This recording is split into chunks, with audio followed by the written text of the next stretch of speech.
अस्सलामुअलैकुम। आप देख रहे हैं धूम न्यूज HD सैटेलाइट चैनल और मैं हूं आपके साथ सुंबल ज़िया। सबसे पहले हेडलाइंस। अफसोसनाक खबर शामिल करते हैं हुजरा शाह मुकीम से। स्कूल के बच्चों से भरा रिक्शा नहर में गिर गया। हादसा तेज रफ्तारी की वजह से पेश आया। रिक्शा में सवार 9 बच्चे और एक टीचर थी।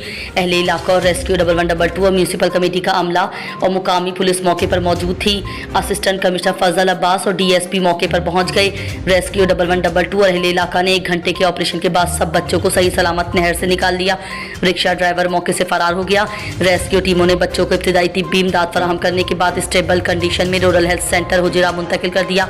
बच्चों की शनाख्त इकरार डॉक्टर मोहम्मद यूनुस उम्र 13 साल, रेहान वाली एजाज उम्र 12 साल, रबीउल रहमान वल्द अशफाक उम्र 12 साल, दाऊद वल्द आफ्ताब उम्र 5 साल और सारे बच्चे डोला मुस्तकीम के रिहायशी थे।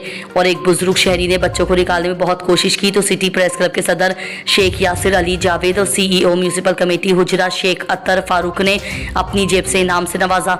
Report city press club registered Chaudhry Abid Rasool, district reporter Dhoom news satellite channel Hujra Shah मुकीम।